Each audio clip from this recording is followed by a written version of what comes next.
Welcome to the course on managing a project.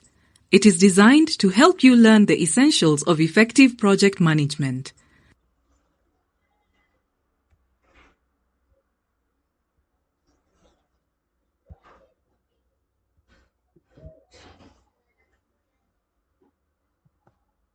To save lives in conflict zones, responding to natural disasters, working to save lives in conflict zones, improving access to education in grassroots communities, providing access to healthcare, defending human rights, improving the lives of women and girls, assisting refugees from war and disaster. All over the world, humanitarian and development organizations are working in situations like these. You have probably experienced some or all of these yourself. What do they all have in common? Projects. Humanitarian and development organizations manage their work through projects. Donors fund projects and expect them to deliver results. Beneficiary communities invest their time, energy, and resources in the projects, and they trust the projects to help them solve their challenges. These projects can differ hugely in size, from a small village-level project to a large-scale emergency response. Despite the differences in size and scope, all well-run and successful projects have one thing in common, that is, an efficient project manager, contributing majorly to the overall success of the project. What are all these projects trying to do? They are helping us to keep our promises. We promise communities and beneficiaries that we will help. Projects are our main mechanism for delivering results to beneficiaries. In short, projects are the lifeblood of the sector, and project management is all about planning, organizing, and managing resources to achieve specific goals for the people we work with and for.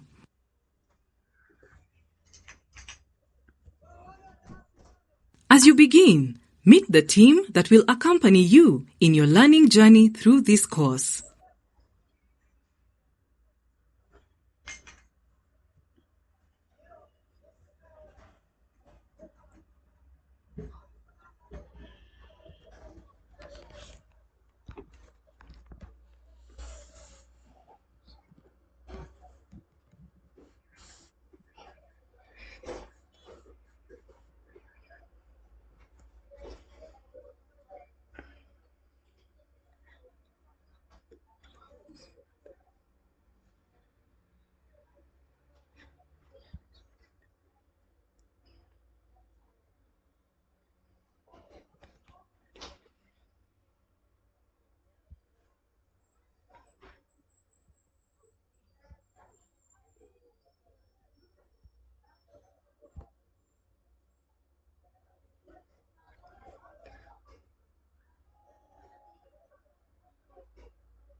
As you embark on your journey, here is what you will accomplish at the end of the course. UNITAS has been undertaking and managing many humanitarian and development projects. One of its projects is the Delta River Project. Adesh is going to manage this project independently, however, I will guide him through his journey. Here is all that you need to know about the Delta River Project.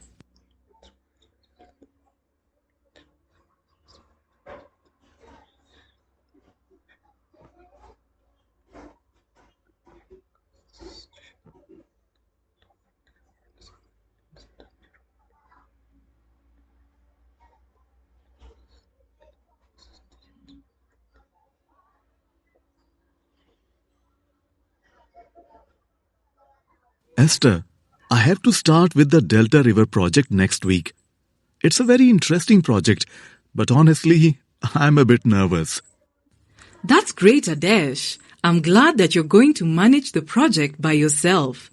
It's natural to feel that way, but I'm sure you will do well.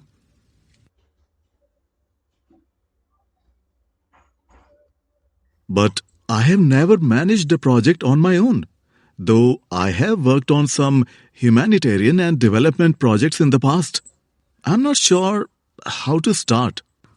Managing a project is like managing an event in our lives. We use available resources and complete tasks that allow the events to be completed within a specific time frame, like planning a wedding or moving from one place to another. But why is project management so important in the humanitarian and development sector? Project management is important in all sectors. Even with social projects, a lot can go wrong if they aren't managed well. And this may negatively impact the beneficiaries of that project. Let me explain this with an example.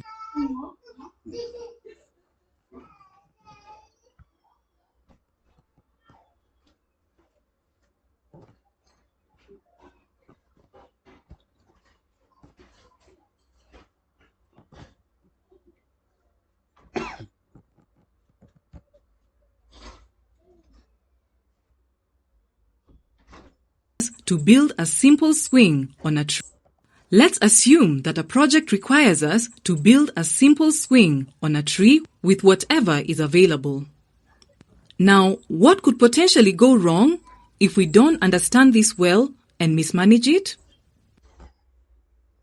If we do not understand the needs properly, we may design the wrong type of swing, or we may just design it poorly, ending up in complicating the design, or we may even end up setting an unrealistic expectation about the swing.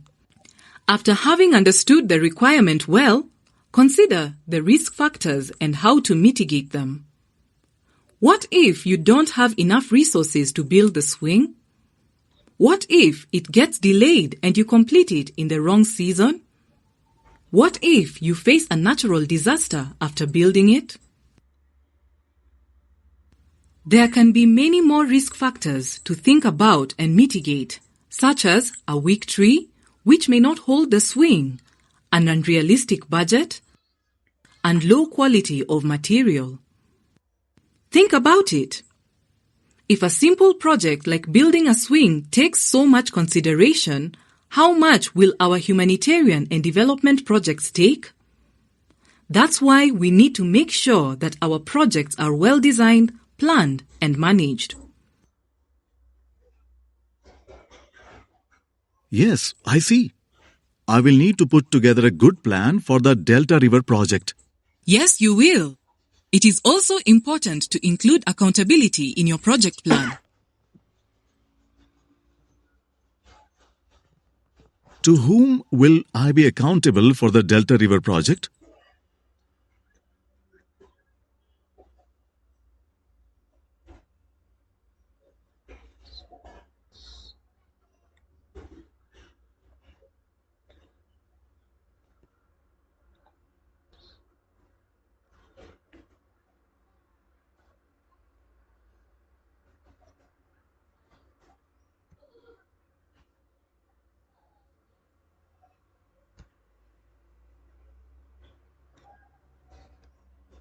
Any humanitarian and development sector project calls for three-way accountability: downward, horizontal, and upward.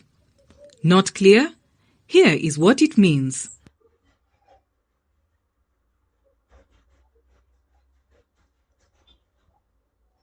The first level is called downward accountability, which means that we are accountable to the communities we serve through these projects.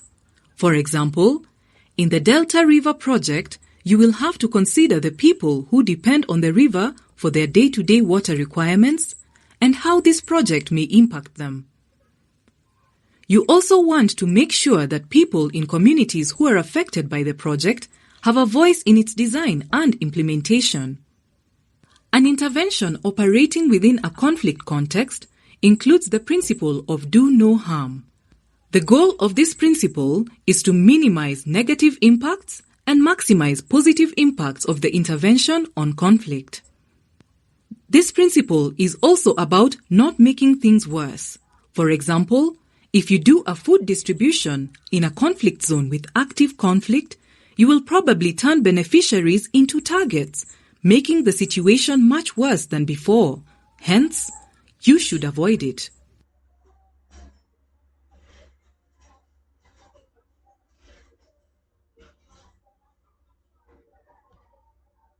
The second level is called horizontal accountability, which focuses on the partnerships, relationships, and collaboration efforts with our peers and other organizations. For example, in your project, you must think about your team members, their strengths, and collaborate with them regularly.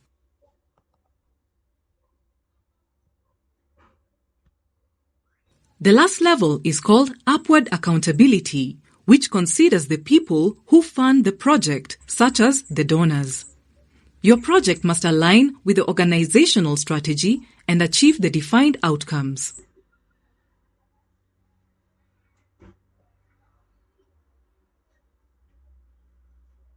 I hope you now have a fair idea of why project management is important and how accountability matters.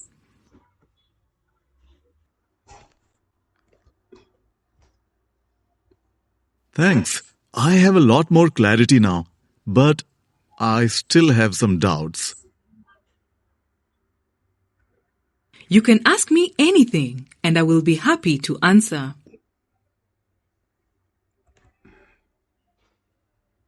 Thanks. I appreciate your advice. The first few questions that pop into my mind are, how do I manage my project and where do I start? To start with, you need to be clear about your role in the project. Also, it would help if you divide the project into phases. It makes the project easier to plan and manage. So, how can I define my role?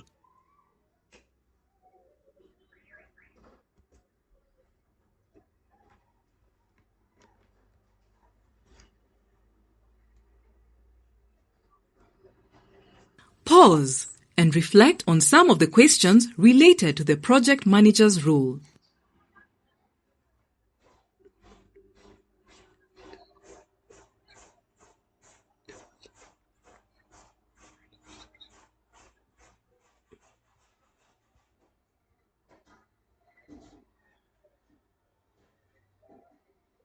Seems like the project manager is solely responsible for the completion of all of the work of the entire project. While the project manager is responsible for project success, this does not mean that the project manager is solely responsible for the completion of the entire project. Okay, so what should they do to ensure that the work is complete? The project manager should collaborate closely with an array of stakeholders to ensure that the work of the project is completed. So, the project manager is responsible for making sure that the work of the project is being done, but this does not mean that they have to do everything by themselves. They need to manage and make sure that the team is doing all of the work.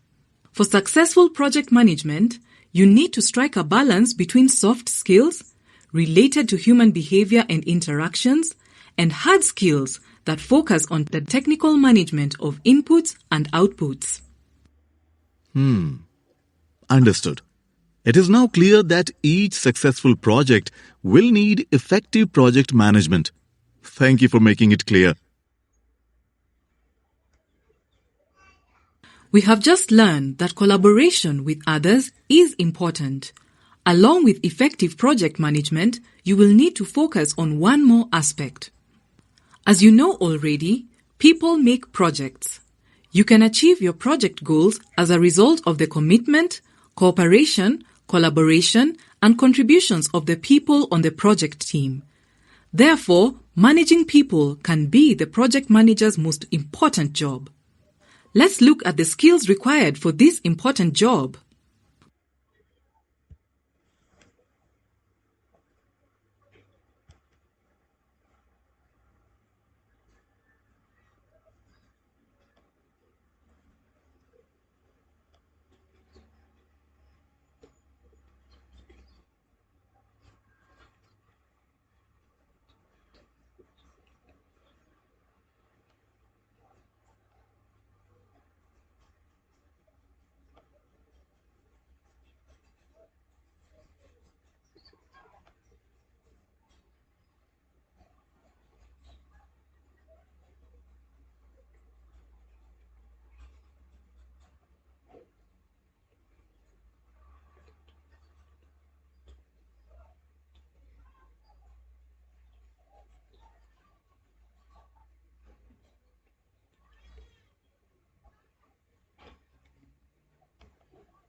both soft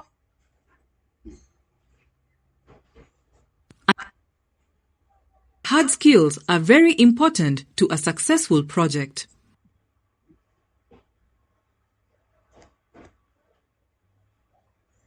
We have just learned that collaboration with others is important. Along with effective project management, you will need to focus on one more aspect. As you know already, people make projects. You can achieve your project goals as a result of the commitment, cooperation, collaboration, and contributions of the people on the project team. Therefore, managing people can be the project manager's most important job. Let's look at the skills required for this important job. For successful people management, you need to perform the following tasks as shown here. The project manager is responsible for making sure the team, including the implementing partners, has the right combination and level of skills to implement the project. Developing the project team is the project manager's responsibility. The human resources team will help, but the responsibility is yours. Developing project staff can be challenging. However, it will serve several purposes and it needs to be considered before the project gets into full implementation mode. Developing the project team will ensure that they have the skills and tools required to implement the project more effectively. For example, the project manager needs to ensure that the team understands the organizational procurement processes since there will be a significant amount of procurement in the project. Provide team members with incentives to stay with the project or organization by demonstrating that the project or organization is investing in their development. For example, the project manager should understand the learning and development needs of the team members and provide learning opportunities to them. Build individual and institutional capacity. For example, the project manager needs to understand the capacity and skill gaps of any implementing partner organizations and ensure that there is a plan to build skills through training to cover any gaps. This applies to both direct staff and implementing partner staff. If there are skill gaps, it will come back to hurt the project and probably at the worst possible time.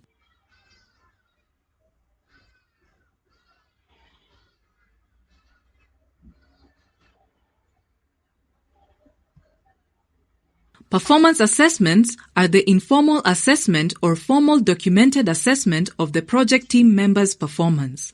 You should be aware of the organizational procedures for conducting performance assessments with project team members and follow these procedures.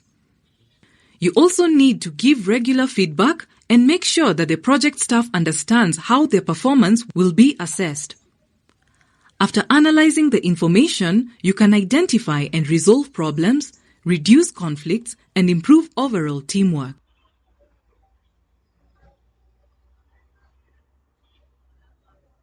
As the leader of the project team, you should make sure that there is a steady and proactive flow of information and communication via meetings, workshops, reports, memos, and so on. Developing a culture of communication within the project team allows them to share information, actively work to identify issues and conflicts, and interact creatively to resolve issues. All this contributes to a more productive project environment. As a project manager, your most important task will be to create an environment that is built on trust and is productive and collaborative to effective and efficient project management. No one likes to work with a dictator-like project manager, and it leads to a non-productive environment. You will also need to watch out for skill gaps. You may not realize that there are skills or capacity gaps until work starts. For example, if the project involves procuring various materials and the staff lacks procurement skills, problems could arise in the project and work could get affected. Therefore, you assess these gaps and take necessary actions. Understand that skill gaps are risks and need to be mitigated. If they are not resolved, they will cause problems for the project.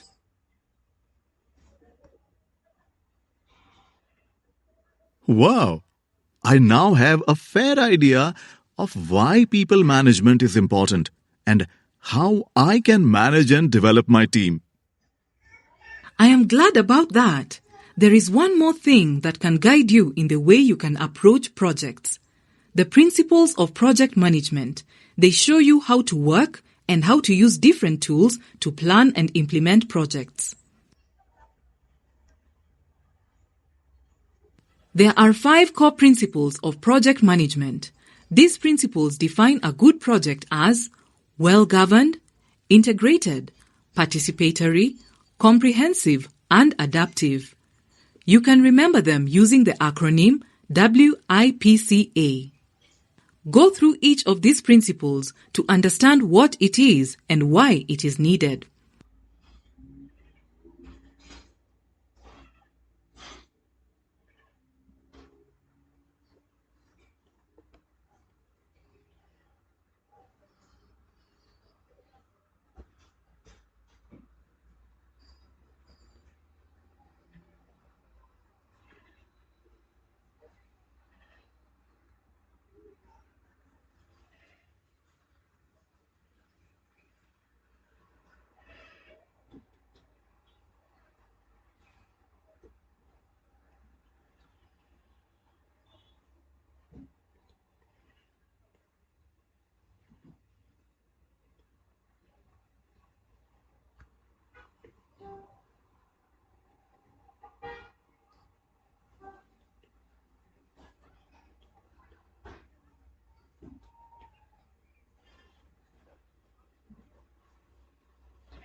Great! The principles of project management are a really good guide to developing a systematic approach to any project. True, and these principles are central to the role of the project manager. If the manager follows these principles, the project is more likely to be successful.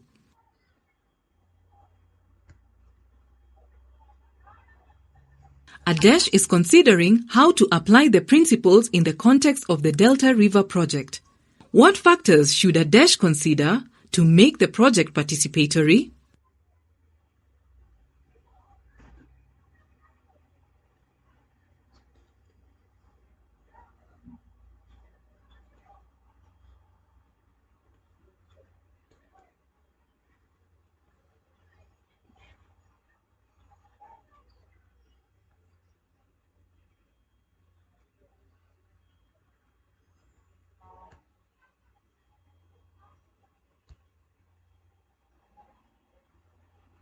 Which of these factors should Adesh consider to make the project more adaptive?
The project looks so much better now.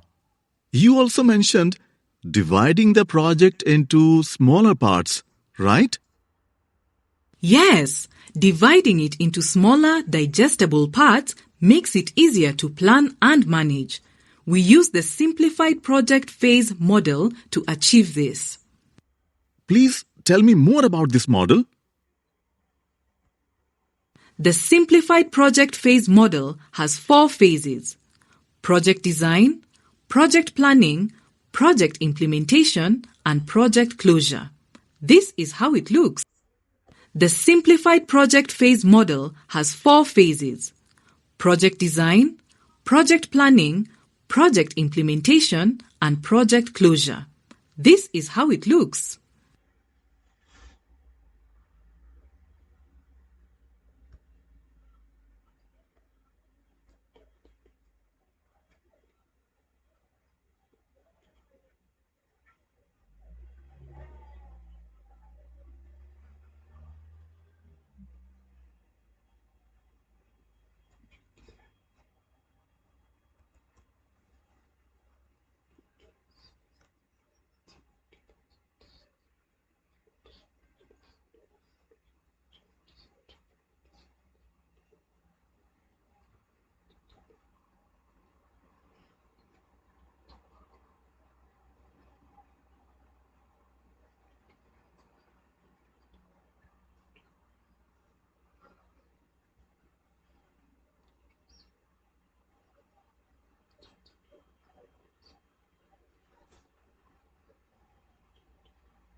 Why do we need the simplified project phase model? Using a project phase model approach makes it easier to plan and manage the project. The approach specifies what should be covered in each phase of the project and provides a comprehensive, balanced, and flexible structure to implement projects successfully.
The simplified project phase model breaks the entire project into smaller pieces, and it also defines the terms from one phase to the other.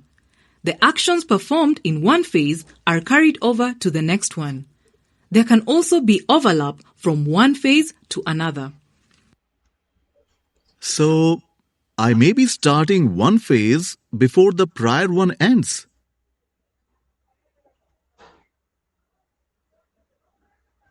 Yes, and even in cases where one phase must be completed before the next one begins, there may be aspects of one phase which should be considered in other phases.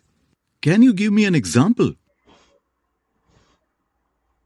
Yes, one example would be project closure. While the closure activities take place towards the end of the implementation phase, the aspects of closure are considered right from the design phase and incorporated into the planning phase as well. The simplified phase model looks like a great tool. Yes, there is another tool called the triple constraint triangle, which helps you identify project constraints you will need to be mindful about. What does it look like?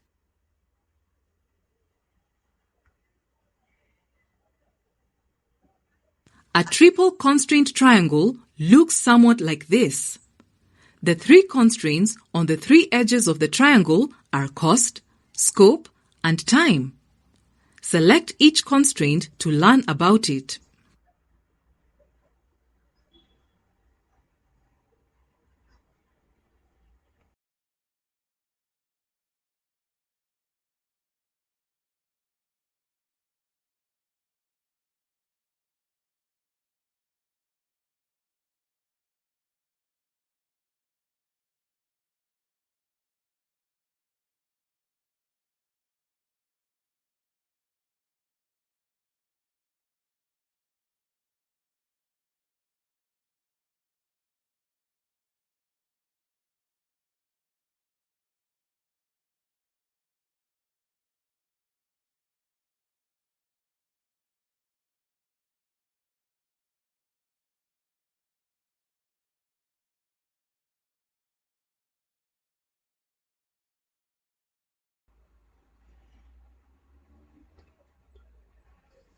Fine.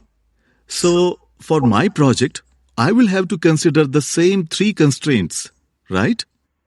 Yes, these remain pretty much the same for all projects. The triple constraint triangle for Delta River project looks like this.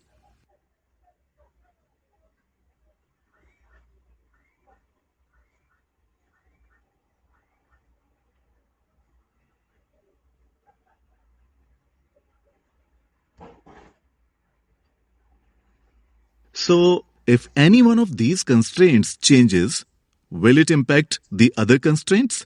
Or will they stay the same?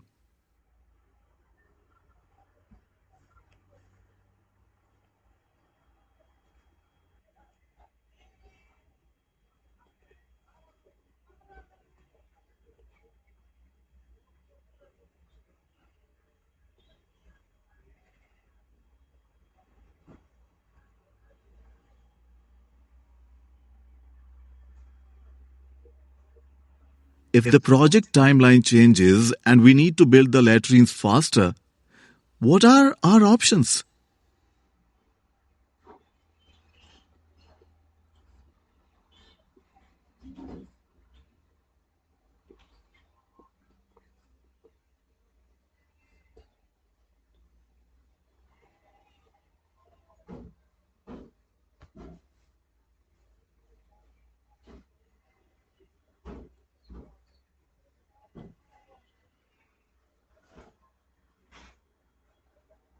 Adesh, did you notice there is an interdependency between the triple constraints? Yeah, I see that.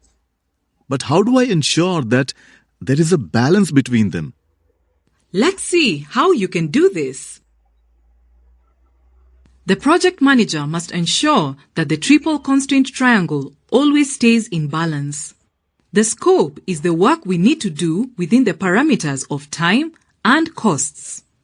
If we cannot achieve the defined scope in the given time frame, or if the resources are insufficient, then the triangle is not balanced.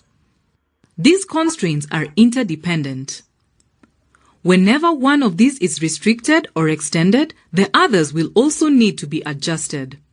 In the case of the Delta River project, if you plan to provide access to quality latrines to 1,000 households, and suddenly the number of beneficiary households increases to 1,500, you may consider that the project scope has increased.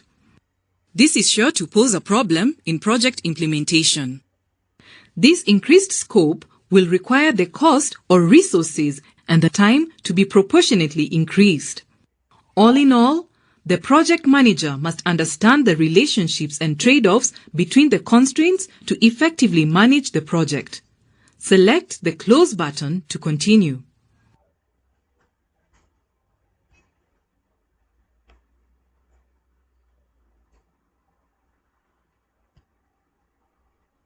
Got it. We should keep things flexible so we can adjust the constraints if need be. Yes and no. What I mean is that, while the constraints have to be adjusted, in certain cases a constraint can be inflexible. Confused? Let me explain this better. An inflexible constraint is the most critical factor, and it must be contained for project success. Any change in such a constraint may have a negative impact on the project. Let's look at the examples of time and cost as inflexible constraints.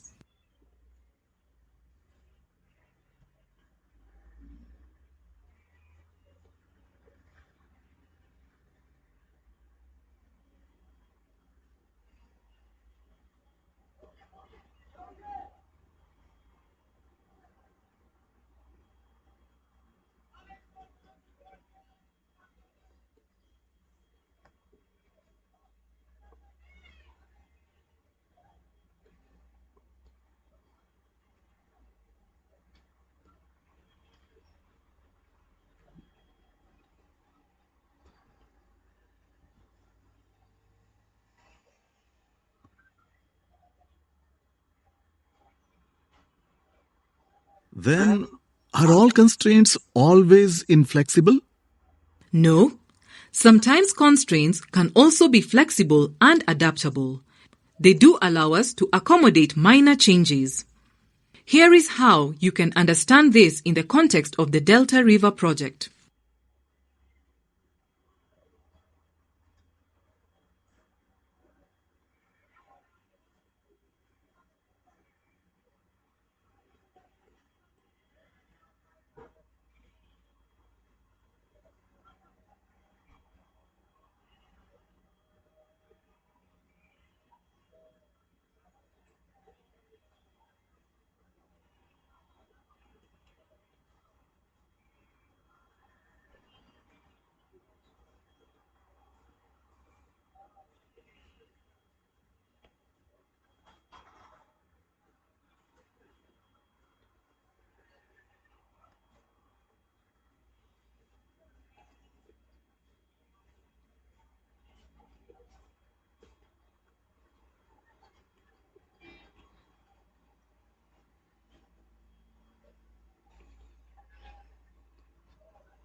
Great info, Esther.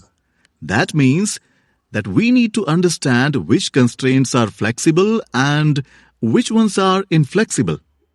Absolutely. By classifying the constraints, you can have better clarity and control over your project. Also, Make sure to get all your stakeholders to agree upon the constraints early in the project. It is very difficult to negotiate these constraints after the project is launched. Sure, I will remember that.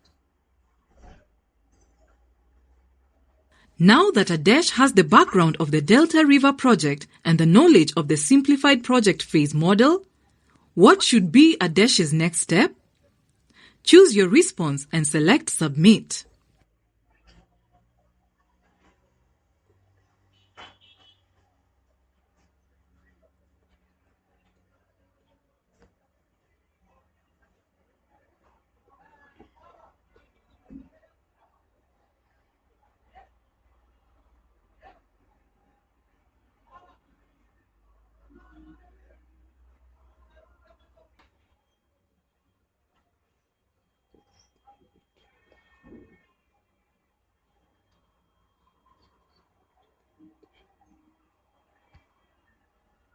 For successful project implementation, Adesh needs additional information. What should be Adesh's next step? Choose your response and select Submit.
Thanks for these inputs. I feel so much better and confident to start the project now. You are welcome. Please don't hesitate to ask anything more. Thanks. I'm sure I'll need your guidance throughout the project.